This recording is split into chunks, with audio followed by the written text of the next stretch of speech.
Hey there, revolutionaries. I have some thrilling news to share with you. After months of planning, Write Your Reality is officially gearing up for its big Kickstarter launch. If you're ready to transform your author career through quantum manifestation, mindset mastery, and aligning with your highest potential, you're not going to want to miss this. The Write Your Reality pre launch page is live now, and I'll be announcing the official Kickstarter launch date very soon. This is your chance to join an exclusive community of authors who are ready to manifest their dream careers. And backers will receive access to exclusive rewards like meditations, masterclasses, and even lifetime access to certain courses and memberships that aren't available anywhere else. So head over to authorrevolution.org/Kickstarter to join the waitlist and be the first to know when this Kickstarter door opens. Let's make 2025 the year you step into the author career you've always dreamed of. Go sign up and let's do this thing together. Welcome to the Author Revolution podcast, where change is not just embraced, it's celebrated. I'm Carissa Andrews, international best-selling author, indie author coach, and your navigator through the ever-evolving landscape of authorship. Are you ready to harness the power of your mind and the latest innovations in technology for your writing journey? If you're passionate about manifesting your dreams and pioneering new writing frontiers, then you're in the perfect place. Here, we merge the mystical woo of writing with the exciting advancements of the modern world. We dive into the realms of mindset, manifestation, and the transformative magic that occurs when you believe in the impossible. We also venture into the world of futuristic technologies and strategies, preparing you for the next chapter in your author career. Every week, we explore new ways to revolutionize your writing and publishing experience. From AI to breakthrough thinking, this podcast is your gateway to a world where creativity meets innovation. Whether you're penning your first novel or expanding your literary empire, whether you're a devotee of the pen or a digital storyteller, this podcast is where your author revolution gains momentum. So join me in this journey to continue growth and transformation. It's time to redefine what it means to be an author in today's dynamic world. This is the Author Revolution podcast, and your author revolution starts now. Well, hey guys, welcome back to another episode of the Author Revolution podcast. Well, I made it back from Vegas. It has been an enlightening and exciting and crazy time. Holy cow, I have no words for it other than the energy coming out of that place was incredible. And it's so interesting because that particular conference, like I knew it was going to be amazing. I knew it was going to be a lot of fun. I knew it was going to be challenging because it was kind of new. So like, how are they going to create this whole conference? Is it going to be similar to 20 Books Vegas? Like, what's going to happen here? And my first takeaway is to say that it lived up to expectations. It absolutely lived up to its expectations. I was blown away by how well everything ran, like from the speaker perspective, from the vendor day perspective.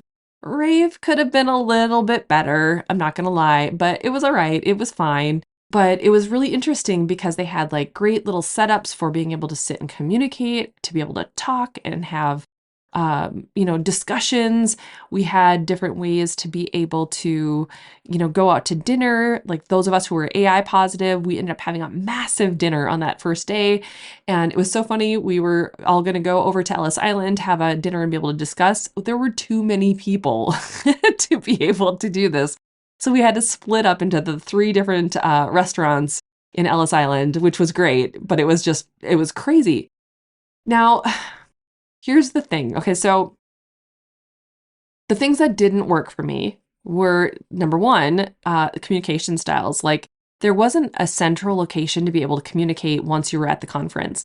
So Eventi is like the system that they used. I know it's kind of been passed down, I think, from 20 Books. It's not a great system, guys. It's terrible. Like it does a good job scheduling, but like having the whole thing integrated where you can communicate, it's not great.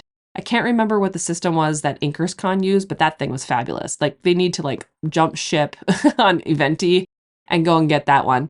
But it was still fun. Like we could still communicate. We had different groups that we were talking in and whatever. The industry day worked fine. Like there was nothing super crazy wrong there. I mean, they had lunches for vendors, both on rave and on vendor days. So that worked great. My speech went great, or presentation, whatever you want to call it, that went great. Rave, their system isn't quite up and running the way that I think they envision it, but I think it'll get there. I mean, the event itself was fine. There were people that came in, sold, like $110 worth of books, which isn't like the most insane amount ever, especially considering I brought a whole bunch of books with me. But it's the first time, so I get it. It all is what it is. But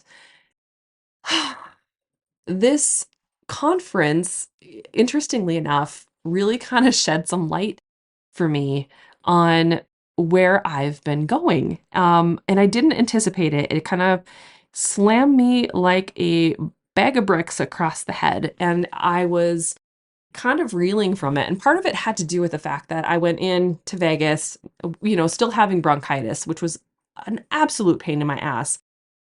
So Colin and I end up getting bronchitis in October. And by the time we were supposed to be leaving for Vegas, it was still lingering. It was still there. I had gone to urgent care twice to get treated twice. Like I was on prednisone twice, on antibiotics once, like all the things. It was like the universe was saying, "Do you really need to go?" Like that's how it felt. But of course, in my head, I had built up this idea that this is the culmination, right? This is the conference to be at if you are an indie author educator. I have to be at this conference. And it was so exciting to finally be chosen to go. And I was like, yes, this is going to be amazing. And when I was there, interestingly enough, like everyone was awesome. The people were awesome. The people I talked to were awesome. There was nothing inherently wrong. Like there was nothing inherently wrong about this conference. And yet I was like, oh my God, these are no longer my people, which is weird. Like hear me out. Like this whole year I have been going through this let go, right? I mentioned that in the beginning of the year I had this bracelet. It said let go. I got the idea from Joe Buer over at Alchemy for Authors, and I was like, for intuitively it was just let go was the phrase of the year. And I've kind of been working with that. And it's, I didn't anticipate let go would mean letting go of like my entire identity up until this point. That's how it's feeling. And it's kind of interesting because I was just thinking it was like letting loose the grip on perfectionism, right? Or letting go of the outcome, or being able to, I don't know, anticipate certain things, because I'm a double Virgo, guys. I've always talked about that it's that perfectionism, that concept of doing something in a certain way is always there, right? But it turns out that it's all about me letting go, like letting go of this notion of who I thought I was trying to become, like I was trying to force myself to become. And I just realized that I'm like, oh my gosh, I don't want to be just an author educator. And it's not that I dislike educating authors at all. I mean, I obviously have an amazing group of students. You're listening to me. Many of you have been listening to me for a long time. The podcast is still doing great. And yet I just don't feel fulfilled. I've been struggling with this for a while, probably like where it's really come crashing down since about May. And I teased one of my students, Amanda, that it was because she was talking about using Moldavite in meditation. And I started using Moldavite and everything went to hell in a handbasket for me. I started going into shadow work and I started going into understanding a lot of different things that I hadn't been digging into before. Like I hadn't gone into, ancestral work. I hadn't gone into shadow work. I hadn't gone into inner child work necessarily, like full bore. And this summer really brought that to perspective. And so I started going into all of those things. And the more that I started to heal that aspect, then it was like, oh my gosh, the nervous system is a huge, huge thing here. It's a huge part of how we need to show up and how we need to be. And a huge part of why manifestations don't necessarily manifest the way that we want them to, because if we're manifesting only from thoughts that are in discordance with what we want, right? We start to dysregulate the nervous system. We're putting ourselves into this fight or flight, and manifestations aren't coming the way that we want. And I was like, oh my gosh, all of these things kind of came about, like all these new ideas, all these new things. And I realized that there's so much more I want to say, so much more I want to say, but I feel like I am restrained or restricted to this box of authorship. And I was like, oh my gosh, it's not that writing is no longer important to me. Obviously, I want to still write my books. I still want to do the things. Author Revolution still will exist. But I've realized at this conference that it's about me expanding beyond authorship. It's about me bringing the lessons that I want to teach to a new audience, to a new place, to a new elevation, and letting go of this idea, this notion that I need to keep it niche down to just authors. So, what you might be seeing in the coming weeks is an evolution. So, Author Revolution, like I said, will still exist. My courses, they're evergreen. They exist in perpetuity until I decide that I no longer want to do them anymore. And I reserve that right, obviously, to decide that. But at the same time, I don't see a need for it. Like I know authors need the content that I've created, but I also feel very restricted by it because there's a lot of authors who don't care about manifestation, right? There's a lot of authors who just want to figure out how to sell their damn books, and that's it. And that's all they care about. And that's totally cool. That's totally valid. That's where they're at in their journey. But that's not where I'm at in my journey anymore. I want to be able to talk about things like mindset, like manifestation, like quantum physics, like nervous system regulation. And these are obviously not always 100% in alignment with authorship. And it's fine that it's not. My audience, those of you who are listening, you obviously give a crap, right? You like it. and if you don't, then why are you here? But at the same time, I'm like, okay, this energy is not right. And here's how it felt to me. And I was describing this to my millionaire author manifestation students yesterday. It felt like I was witnessing a past life. And that's how I was like, oh, I am no longer meant for this path. And it was really profound. And I had to sit with that obviously the whole week, which was a little weird. But what was really interesting, so not only the energy was really kind of all over the place. And so there were a lot of people and their energy was all like either darting back and forth, trying to get to all their places, or it was like, they were like, how do I get this next thing to work the way that I want it to work? And I could sense it. Like I could really feel that, the anxiety of it. But the people who did sit down with me, the people who I did talk to, something kept coming up over and over and over again. And that thing was, oh, I'm trying to do this thing, but I'm autistic. And so therefore, blah, blah, blah, blah, blah, give a reason or an excuse of why something's not working right. Or I have ADHD. And so it really interferes with my blah, blah, blah, blah, blah, blah, blah, blah. And it was like over and over, I kept hearing autism, ADHD, autism, ADHD. And what's really fascinating about that particular thing to me is that my reticular activating system triggered. Like it was like, oh, okay. And here's why.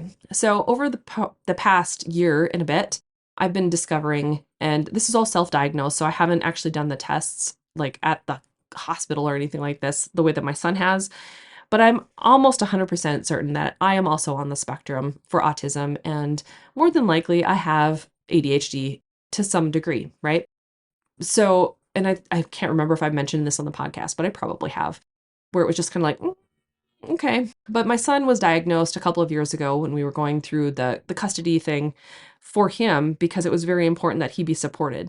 And for him, it was important to have the official diagnosis so that we could, showcase it to his dad and make sure that everyone was on the same page and could understand why he did not want to live there.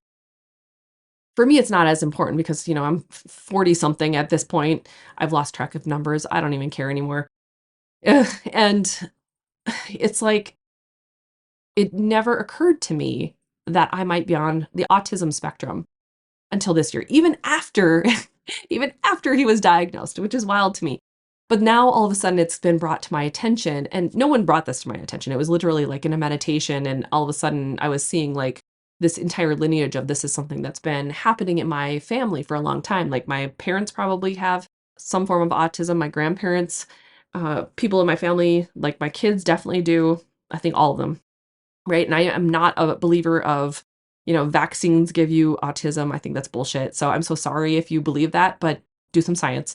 And so it's definitely a genetic thing that's been passed down. And when I think about my grandparents and when I think about some of my relatives, they used alcohol, I think, to be able to try to regulate their nervous systems because they were in such a dysregulated state, feeling like they were outsiders and feeling like something's not right with them because everybody else acts like this, but I can see all these other things and they're not following suit. They don't understand me. I don't feel understood, whatever.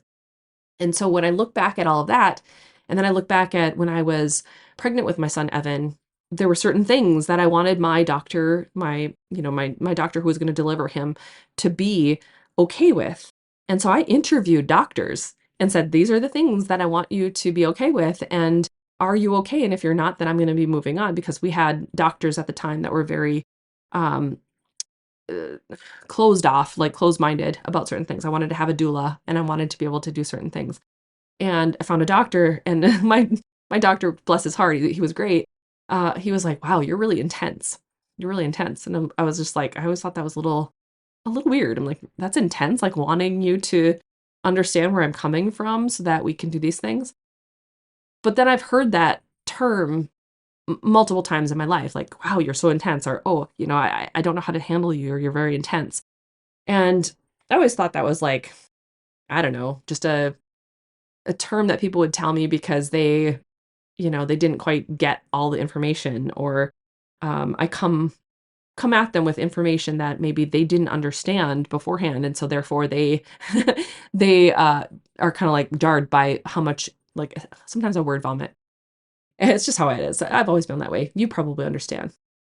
And so it's just been interesting to see and reflect and go, oh my gosh, I did not even put those things together. And in doing so, and in hearing the language that was going on, and then seeing the people who are students of mine and who I resonate the most with, and understanding the people who feel safe in my presence, like in person, like at that conference, these were people who are neurodivergent coming up to me, having conversations that I don't know them. And not all of them went to my presentation. We were just having conversations. And I'm just like, okay, this was the sign I was looking for. This is the sign I needed to know. And the final thing that really kicked it off was I was having a conversation with one of my students who's become a close friend, Heather. Shout out Heather. I knew when I got back from Vegas that I was going to pivot. And at the time I was thinking I was going to pivot so that I could talk about manifestation to fempreneurs, basically like female entrepreneurs, thinking that that's a larger audience who's probably more into manifestation. It just kind of logically made sense in my brain. And then Heather was like, you keep talking about this neurodivergent stuff and you keep talking about ADHD and autism. Is there something there that you could go? Like, could you go that route? And so I started brainstorming with Chad because, of course, Chad is my oracle, right? And we started kind of going over the audience sizes, and we started going over like the reasoning behind the pivot and like all the different things. And all of a sudden it was like, oh my gosh, like I was getting chills up and down my body. I was like, this is the direction I'm meant to be going. I'm meant to teach manifestation to neurodivergents and help them understand why traditional manifestation might not be working for them. I mean, it probably is working for them. It's just that they're not, when they're trying to go into the intentional manifestation, that's where it gets a little bit tricky. And so we have to kind of finesse it a little bit differently, right? So for neurodivergent people, I want to dig into that manifestation realm, and not many people are speaking directly to them. And so all of this kind of came together. It came to a head this past week once I got back from Vegas, and I was just like, oh my God. So what's happening here is not that I'm going away. It's not that even Author Revolution is going away. It's that I am going to be devoting more attention and more energy into building a different business. And so what that looks like for Author Revolution and my books, though, is everything else is getting put on hold. Even my Kickstarter, ironically, like the Kickstarter, it was like everything I wanted to see happen at this conference fizzled, which that to me was a sign, like another sign. It wasn't just the energetics of being there. It was what I was seeing in return, because I'm used to seeing a certain level of interaction, a certain level of people getting signed up, a certain level of people getting excited and communicating. So I brought these little keys to Vegas, and they said that the key to your future self, right? And they were adorable. I had so much fun putting them together. So many people were commenting on them. They were grabbing them. They were saying how cute that was, how awesome the hook was. On the back side of the little baggie, there's a QR code to go to your future self, right? Our meditation platform that Tammy and I have built. And no one signed up, to my knowledge, from it. Like, we passed out like 300, Colin and I passed out 300 of these things. And I'm like, okay, that's odd. Like, I would have at least thought, a handful of people would have signed up. But nothing. And then I brought my brochures for the Kickstarter, and I was like, okay, we should be at least to 50 by the time we get back from Vegas. And I was at 22 or something when we left, and I'm only at 31. And while that's not zero, it's kind of like, that's interesting. Isn't that interesting? So that's sitting there. And then the other thing was the books, right? So the rave thing, like, we brought a whole shit ton of books, and then only selling, I think it was like 6 books total. The reason it was that high price wise was because there were a number of omnibus paperbacks that sold. And so it was like, okay, this is interesting. This is very interesting. And so combining it all together, it made it even more aware, like, it made me even more aware that this was just not the right place anymore. And so when Heather mentioned, she's like, why don't you do something with neurodivergence? And I was talking with Chat, it all came together where it was like, I still want that movement. And I don't mean like movement as in like sales. I'm meaning like the movement, like revolution, right? I want to be able to have the service that I provide mean something to someone. And I know there are the people out there, you're out there, who this means something to. But I can still mean something to you, but reach a bigger audience. I think I'm keeping myself small, and I have been for a long time. And I'm like, okay, we need to go wider. And so what's happening, going back around, kind of, obviously this is off the cuff today, so it's kind of, I'm kind of meandering, but hopefully you're following with me. But the concept that's going to be happening is at the end of 2024. So your final Author Revolution podcast episode, if you will, or at least the last one that is going to be planned for a while, is going to come to you on December 25th. So my last Author Revolution podcast will air on the 25th. Now, before you freak out, if you are still into manifestation, you can follow me. I'm going to be starting a new podcast. It's going to kick off on the 1st. And this podcast that you're listening to right now will live in perpetuity. It will stay there forever, or at least, for a good long while, because I know people are still getting value out of it. And I might still put episodes out. Like, I have different reasons why it would make sense to share content in this podcast, again in the future. It's just that as of right now, I need to put it on hold because I'm still only one person, and I can only put focus in one thing. And this focus is going to take priority.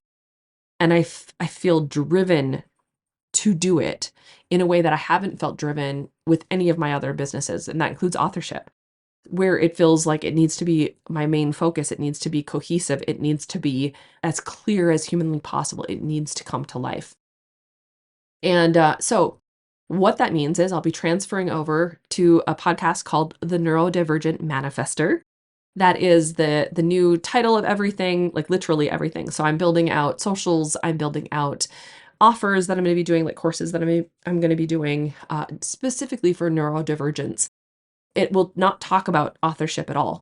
And it's not going to have any authorship ties other than, like, I'll talk about myself and that I still have this other business. And so, like, if you're an author too, you can go over here as well.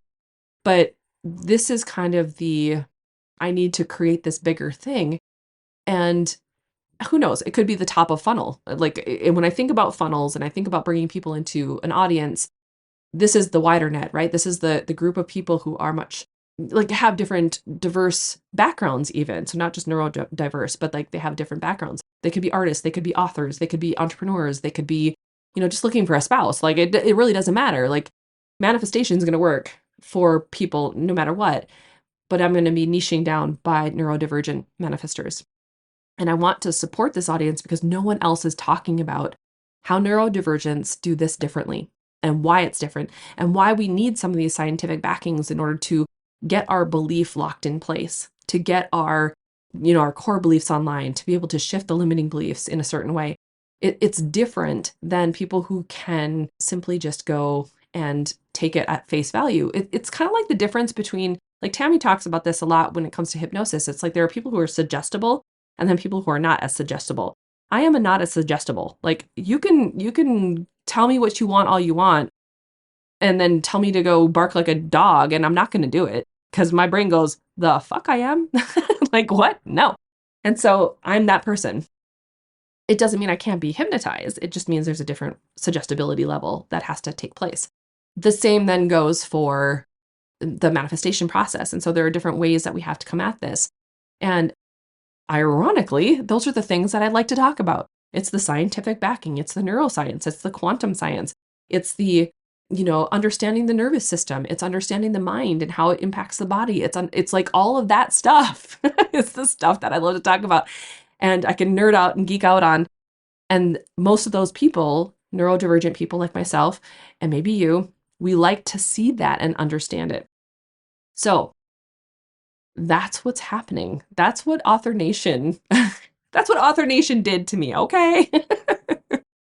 And it's so funny because it was just such a great conference and I loved it so much. And I love the opportunity of being there. And the like Joe was fabulous. Suze was fabulous. Shell was fabulous. Like the keynote speaker, Drew, was amazing. And then having Kevin Smith, like in the end of Author Nation and like kind of leaning into the rave, all of it was so amazing. It was great. But I was just sitting there the entire time feeling like I was witnessing a past life. And I was like, wow, this is just different. So I guess the biggest thing I have to say is, number one, if you are an author who is still looking at strategy, who's still wanting to get into understanding the marketplace, trying to figure out how to write your books, like if craft is a thing for you that's really interesting, like if you're still in that phase of learning more about authorship, Author Nation was absolutely freaking incredible. It is the place for you. Like there was no question in my mind. They knocked it out of the park. It was amazing. It was just for me a very eye-opening experience being there.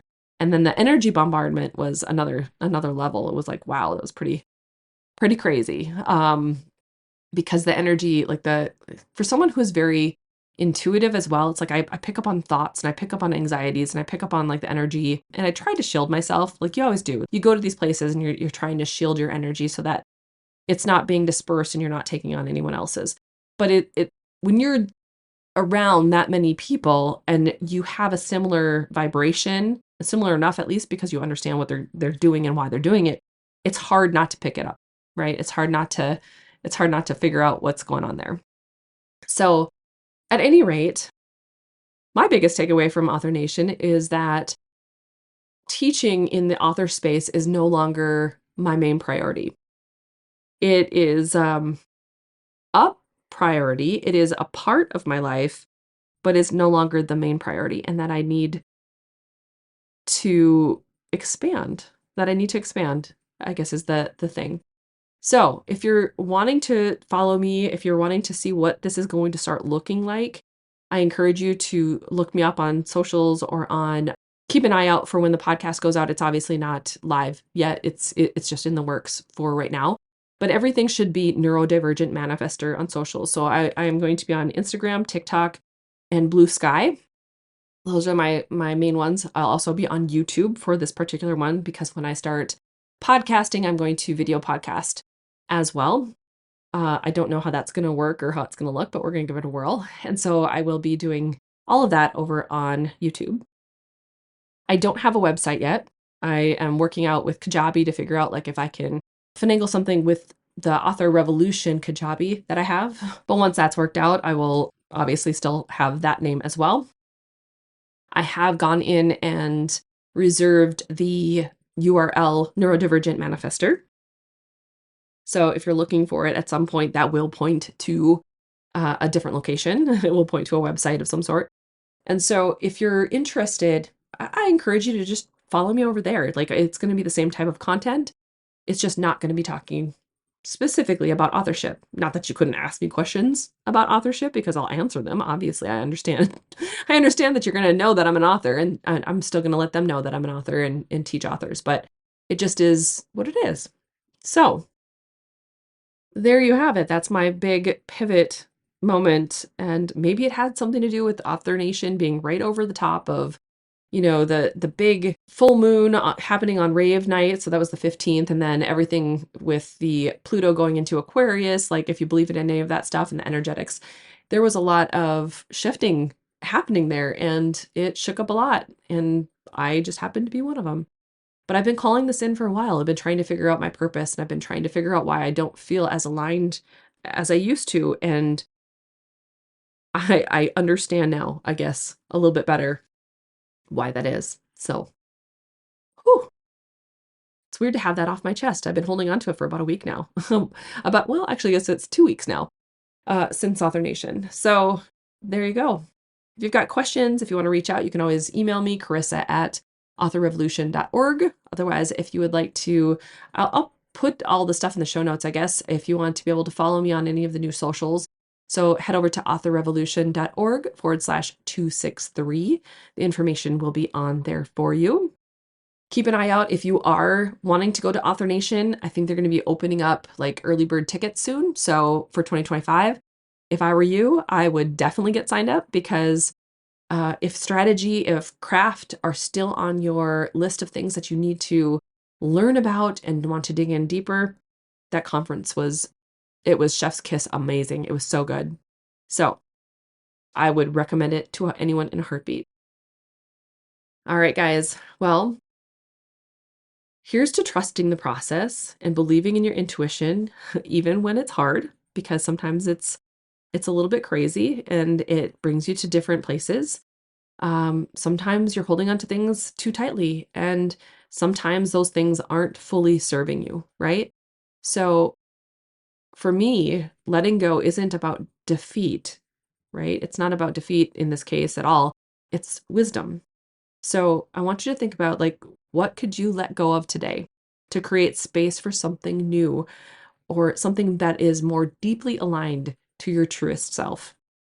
Is there something that you've been trying to give yourself permission to do, but you haven't done it yet? I think this was definitely one for me. And I'm giving myself permission. I am letting go, even if that means just stepping back and letting Author Revolution and my books coast for a bit, so that I can create something new. And I'm pretty damn excited about it, actually. So, all right, guys, I want you to, again, check out the transcript, check out the show notes, authorrevolution.org/263. And in the meantime, if that's not where you go, or if you're just hanging out till next week, go forth and start your author revolution.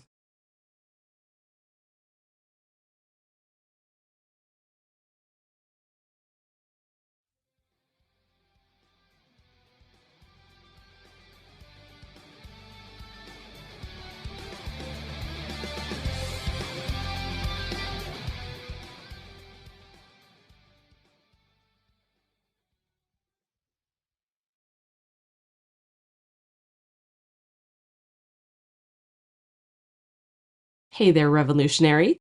Before we dive into today's episode, I have something super exciting to share with you. If you've been struggling to find your breakthrough moment and you're ready to take your author career to the next level, I want to invite you to check out the High Vibe Author Membership.